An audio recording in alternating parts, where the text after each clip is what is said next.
In this video, we will discuss about Gelman-Okubo mass formula for SU3 multiplets. SU3 symmetry or SU3 multiplets have always been fascinating the elementary particle researchers in many ways. They keep revealing new secrets to the universe or secrets about the universe. One such secret revealed or formulated was the Gelman-Okuba mass formula. Generally, there was an observation the masses of the different members of SU3 symmetry is not exact and there has been a discontinuity. So when you look at the members, we know there are three prominent groups in SU3 symmetry. One is the baryon octet, baryon decuplet, and meson octet. When we look at the masses of each members of a group, we could see a asymmetry or a discontinuity in their masses.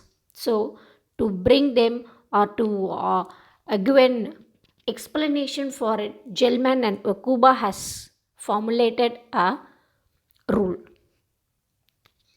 Yes, this Gelman and Okuba mass formula was the consequences of SU3 symmetry, which tries to connect or predict the relations of the masses of the members of the SU3 multiplets in terms of the hypercharge Y and isospin I. We know what is an hypercharge. It is the sum of the baryon number and the strangeness number, and it also provided evidences or it is an early indicator for the existence of quarks, the basic unit of an elementary particle. Actually, this formula was independently first formulated by Murray Gell-Mann in 1961 and later it was proposed by Susumu Okubo in 1962. Murray Gell-Mann was a Nobel laureate and he was awarded Nobel Prize for his work, extensive work in the field of elementary particles.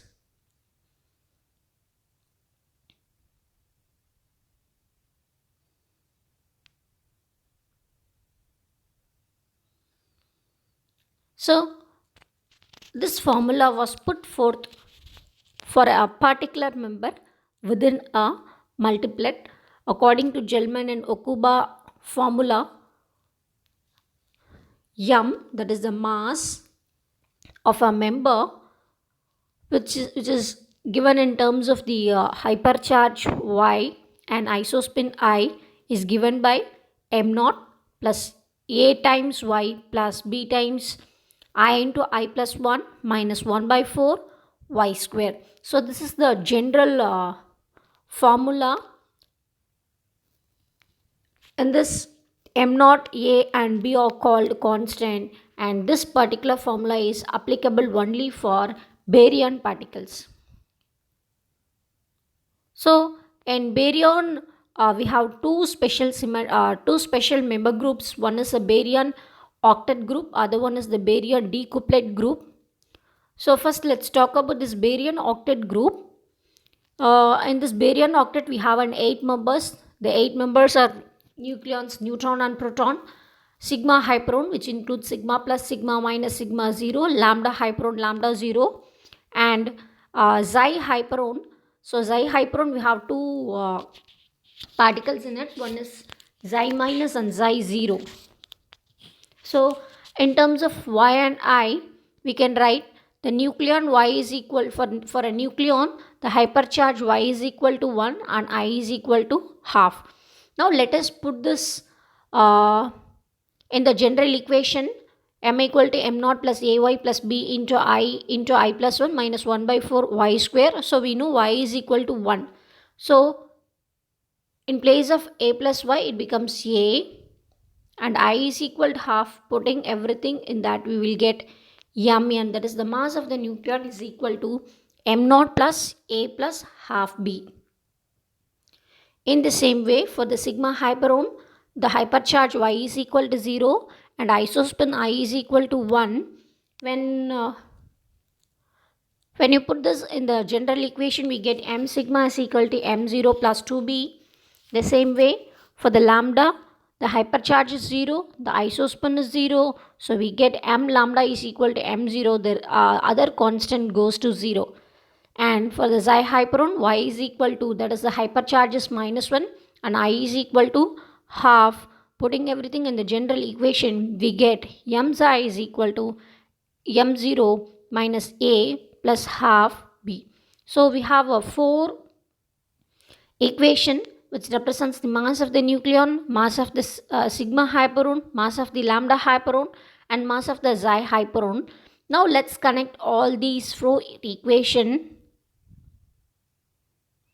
So when you add equation number 2 and 5, you get 2mn plus m xi is equal to 2m0 plus b. Then you add equation 3 and 4.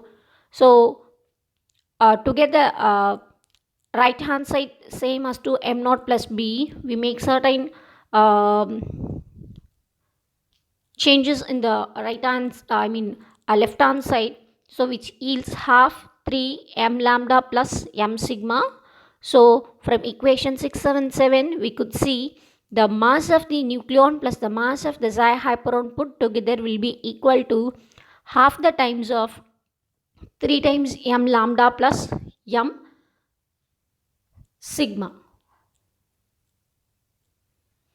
So next, let's see how the masses of the baryon d couplets are connected. So the member particle that comes under baryon d couplet are delta, sigma particle, sigma plus, sigma minus, sigma 0, xi minus, xi 0, and omicron. So the corresponding hypercharge and isospin for the every particle is given here. For delta, it is y equal to 1, I is equal to 3 by 2. For sigma, it is y is equal to 0, I is equal to 1. For xi hyperon, y equal to -1, I is equal to half. For omicron, y is equal to -2, I is equal to 0. So you see the I is equal to 3 by 2 for the first case, then it is 1. For the next case, it is I is equal to half, and the last case I is equal to 0. So all these isospin values can be given by a general equation I is equal to 1 plus y by 2.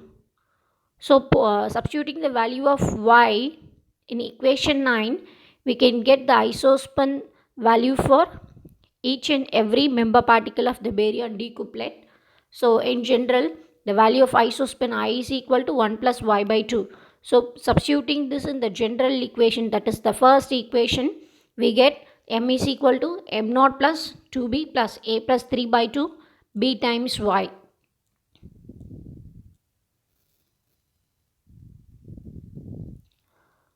Now using the equation number 10, that is the simplified equation, let us compute m sigma minus m delta, m xi minus m sigma, m omicron minus m xi. We will yield the same value, that is minus a plus 3 by 2 times b. So from the above relation, the right hand side seems to be the same for all the 3 equations. So m sigma minus m delta is equal to m xi minus m sigma, which is equal to m omicron minus m xi. So this rule is called as an equal spacing rule, and it also helped in predicting the equal mass spacing in the d couplet, which is in agreement with the observed mass. And this formula also helped Gelman to predict the existence, nature, and mass of the omicron particle. When this formula was formulated, this omicron was not experimentally detected. Actually this omicron is a theoretically predicted particle, but later on in the cosmic ray studies, omicron is also predicted detected experimentally. So by this way, or by using this Gelman-Okuba formula, they were able to determine the mass of many unknown and unstable elementary particles. Next, we are going to apply this Gelman-Okuba mass formula for meson octet. The meson octet, I mean the mass formula for meson octet is not consistent with the not consistent with the one which is used for the baryon octet. They slightly differ from the formula for the meson particles slightly differ from that of the baryons. This is because the chiral symmetry breaking nature of the meson particle. In place of an m, the m square is used. M square is equal to m naught square plus ay plus b into I plus I into I plus 1 minus 1 by 4 y square.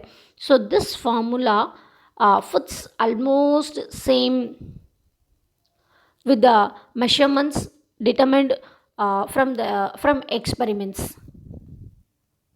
So substituting the values of y and I for the charge multiplets of meson octet, we get the following relation between the masses: mk neutral square plus mk square by 2 is equal to 3 times m eta meson square plus mass of the pi meson square divided by 4. So with a slight change in the masses, that is replacing m square in place of an m, Gell-Mann and Okuba was able to fit this mass of the meson octet with the masses predicted by the experimental methods.